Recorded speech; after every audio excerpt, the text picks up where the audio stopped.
Hello everybody, welcome back to my channel Learn with Virali. I'm Virali, your guide on this coding adventure. In this video, we'll learn how to create this kind of scrolling background in Scratch one by one. So let's get started. So first, let us pick a character to be walking in our project. So for that, I'll just click on this choose a sprite.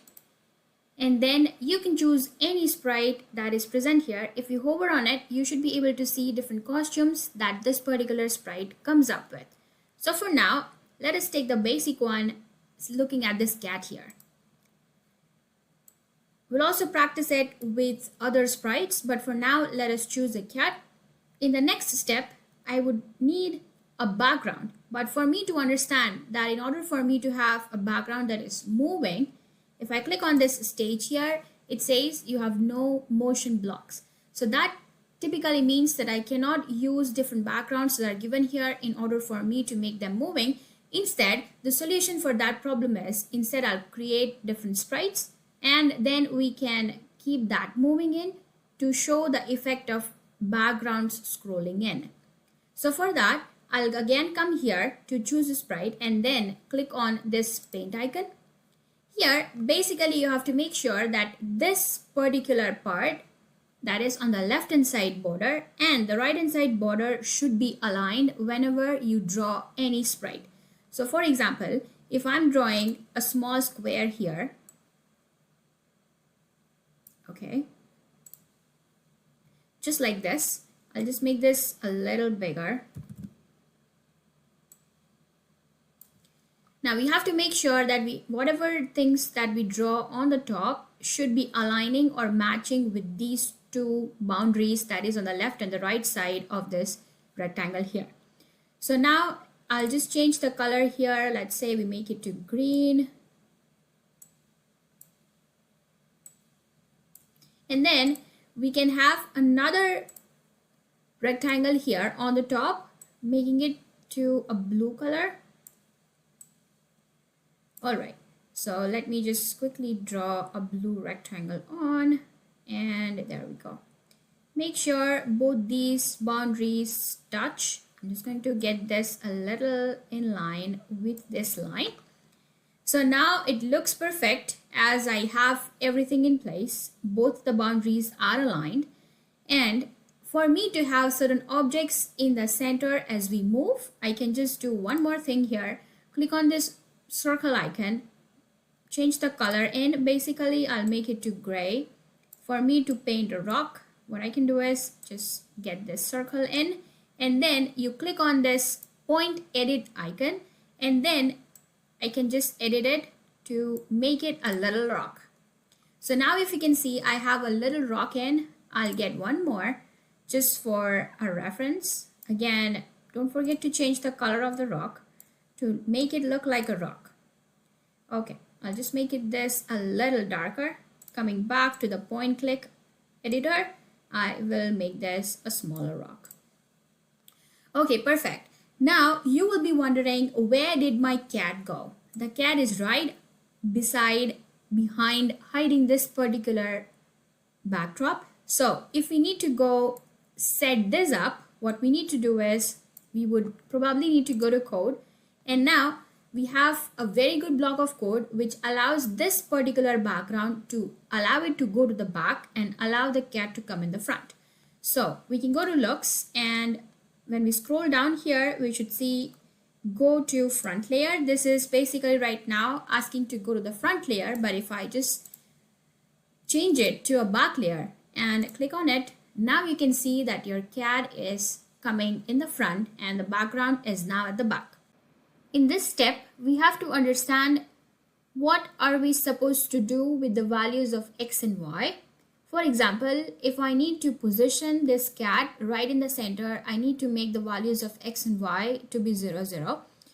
If we talk about just the thing or horizontal axis values for this cat to go on, if this cat has to move on the right hand side, the very right end or the maximum value that it can hold is 240, and if we come on to the left hand side, it holds the same value but a negative mark added to it, that is just negative 240.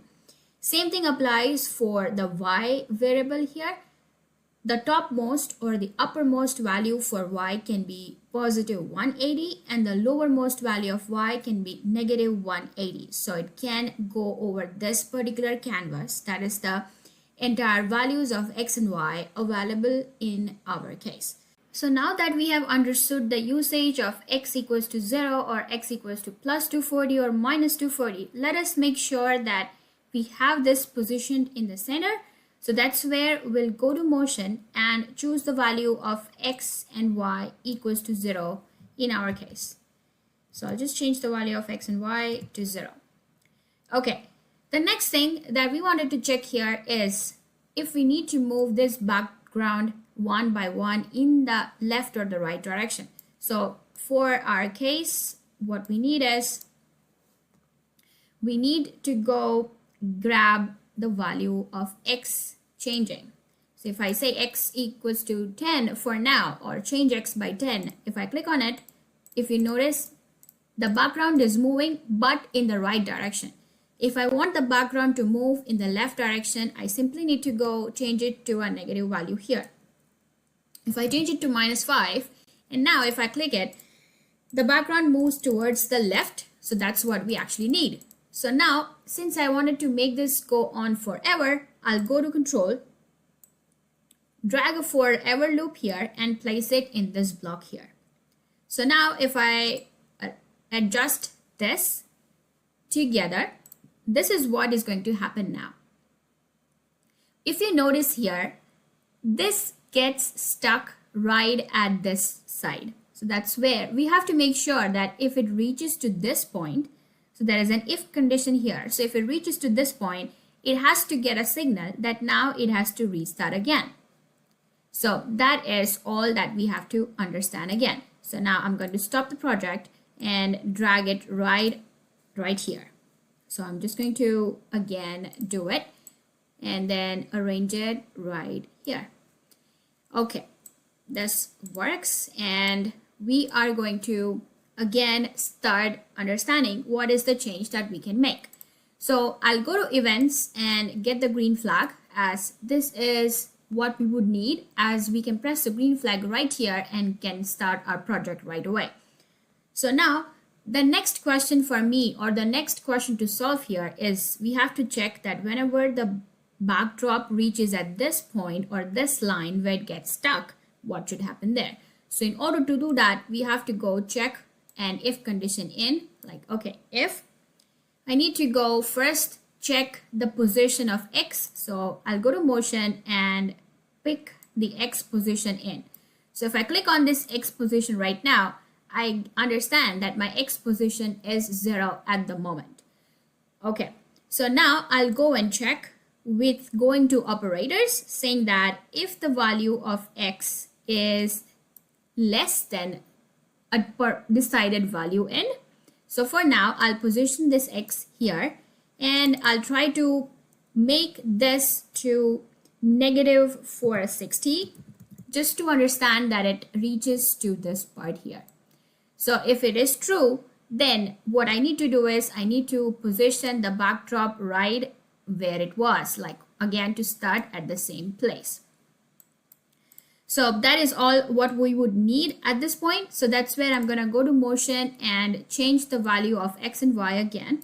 So the desired value of my x then would be equal to 465 and the value of y to be 0 at this point.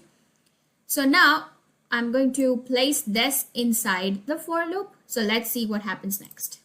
So now this moves nice and good, and there you go. You get it working properly, perfectly fine, as it knows that as soon as it reaches here, it has to start again. If you notice here, as the backdrop scrolls, there is a lot of white space following it, since we don't have any other backdrop in place to follow along. So for solving this issue, what we can do is I can just right click on this sprite 1 and click on duplicate. As soon as I duplicate, I will have my second sprite to follow along. So what I will do is I will go to this sprite, adjust it towards the length properly, and then I can press the green flag. So now I can understand here what's going on. For me to see any change in this sprite, let me change the color here. So change the color effect by 25. So if I do this right now, the color of this sprite is blue. So let's have us see this effect. So what's happening is the blue sprite is hidden, or it's going along with the first sprite, as both of them start at 0, 0. So what we can do is we can modify this second sprite with the value n as 465 to get started at the very end. And then we can go check it to see if it works perfectly fine. Yes, it does work perfectly fine, as now it allows us to have these effects in place pretty much in. You can use other backdrops by uploading it or by choosing it from the backdrops either as your costumes. I hope you enjoyed this project and follow for more.